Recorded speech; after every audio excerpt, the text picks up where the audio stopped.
ఓటములను ఎవరు నిర్దేశిస్తారు సార్? ఇప్పుడు జగన్మోహన్ రెడ్డి గారు 150 సీట్లు సంపాదించారు, 11కు పడిపోయారు. 11లోనే ఉంటారా? ఆ రోజు ఓటమి చెందిందంటే రేపు గెలవరని మీరు ఎలా చెప్తారు? ఎలా స్టేట్మెంట్ ఇస్తారు మీరు?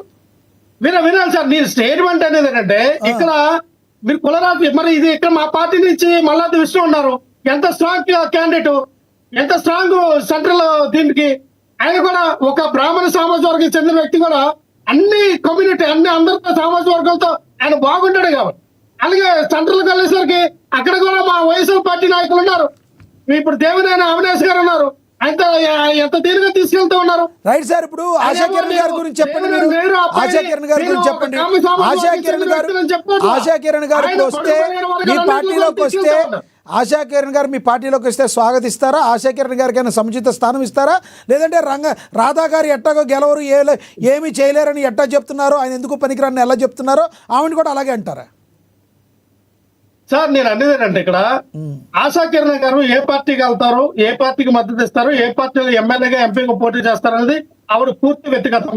ఇక్కడ ఆవిడ ఏమంటా ఉన్నారు, నాన్నగారు ఆశయ సాధనాల కోసం వచ్చాను, మా నాన్నగారు యొక్క ఆశయ సాధనాలు ముందుకు తీసుకెళ్తాను, రాధారంగ మిత్ర మండలి వాళ్ళతో పాటుగా కలిసి నా ప్రయాణం చేస్తాను అన్నారు. ఎస్, మంచిదే. అమ్మా, రాధా గారు మహానోన్నతమైన వ్యక్తి నేను విన్నాను. ఎందుకంటే నేను 15 సంవత్సరాలు విజయవాడలో ఉన్నాను కాబట్టి నాకు రంగా గారు బతుకున్నప్పుడు నాకు తెలియకపోయినా నేను చెల్లంపల్లి సరే నాకు ఆయన ఒక గొప్పతనాన్ని నేను తెలుసుకున్నాను. ఆయన బడుగు బలహీన వర్గాలు ఒక పాప కులానికి ఆయన పాటుపడలా. ఎవరైతే ఇబ్బందులు ఉన్నారో, ఎవరి సమస్యలు ఉన్నారో ఒక ఫోన్ కాల్ ద్వారా ఒక పోలీస్ స్టేషన్ లో కానీ ల్యాండ్ క్రాపింగ్ జరిగినా సరే ఎక్కడైనా ఆ బాధితులకి నేను ఉన్నానని ఒక ఫోన్ కాల్ తో సమస్య తీర్చినట్టు మహానత వ్యక్తి. కొంతమంది రౌడీ అనొచ్చు, కొంతమంది ఇంకోటి అనొచ్చు, కానీ పేదల తరపున పోరాటం చేసిన ఎన్ని రకాలైన బిరుదులను ఇస్తారు.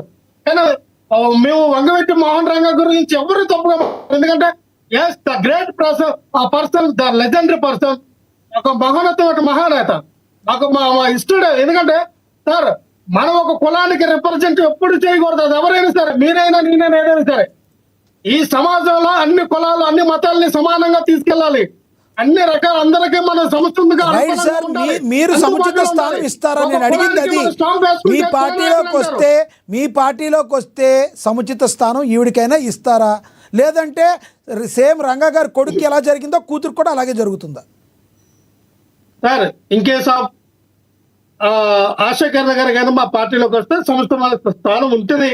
ఖచ్చితంగా జగన్మోహన్ రెడ్డి గారు మంచి ప్రయత్నిస్తారు. ఆవిడకి రాధా గారిలో లేనిది మీరు ఆశా కిరణ్ గారి దానిలో ఏం చూస్తున్నారు సార్? ఇక్కడ రాధా గారు పోరాటం, తండ్రికి ఉన్నటువంటి పోరాట పట్టిమ రాధా గారిలో లేదు.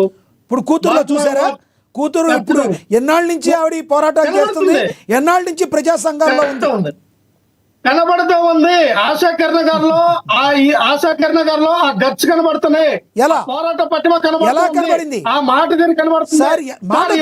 మళ్ళీ చెప్తా ఉన్నా, ఆశా కిరణ్ గారు వర్ధంతిలో ఒకసారి మాట్లాడితే ఆవిడ మాట తీరు కనబడింది మీకు.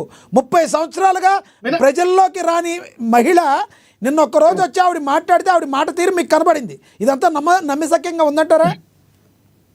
లక్ష్మీనాథ్ గారు మళ్ళీ నేను చెప్తా ఉన్నా, ఆశా కిరణ్ గారు మా పార్టీలోకి వచ్చినా రాకపోయినా, మా పార్టీ మీద యుద్ధం ప్రకటించిన, ఆవిడ టీడీపీలో కానీ తెలుగుదేశం పార్టీలో జాయిన్ అయినా నేను ఇదే మాట చెప్తా ఉన్నా.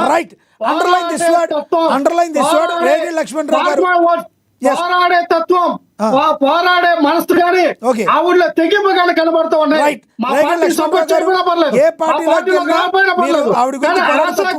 దీంట్లో ఖచ్చితంగా ఒక ఏమంటారు అంటే ఒక సింగం, ఒక లేడీ సింగం, రైట్, ఖచ్చితంగా ఒక ఆడ సింహంలో పిల్ల కనబడుతూ ఉంది ఆవిడ. ఖచ్చితంగా రాజకీయాల్లో ఒక మంచి వెలుగుతారు, రాజకీయాల్లో ఒక మంచి భవిష్యత్తు ఉంది ఆవిడకి. లక్ష్మణ్ రావు గారు మళ్ళీ మాట్లాడతాం, అంతా ఫోన్లో అందుబాటులో ఉన్నారు. ఎస్ కంటిన్యూ చేయండి. లక్ష్మణాకి నేను ఏమంటానంటే సార్, ఇక్కడ మనం గ్రౌండ్ లో చూస్తే సార్ ఈ రోజున కాపులు ఎన్నో రకాలు మనం చూసాం. ముద్రగడ పద్మనాభం గారు ద గ్రేట్ లెజెండరీ పర్సన్, కాపుల కోసం ఎంతో తన జీవితాన్ని త్యాగం చేశారు సార్. అటువంటి నాయకుల్ని పవన్ కళ్యాణ్ గారు చిన్న తక్కువ చేసి మాట్లాడారు, చాలా బాధ అనిపించింది. ఎవరు సార్ ఒక సామాజిక వర్గం కోసం తన ఆస్తులు కానీ, తన యొక్క యవనాన్ని కానీ, తన యొక్క జీవితాన్ని కానీ ఆ ఒక కొవ్వొత్తు వల్లే తన కరిగిపోయినా సరే నా జాతికి మేలు కలగాలన్న ఒక సంకల్పంతో ప్రయాణించిన నాయకులు ఎవరండి? ముద్రగడ పద్మ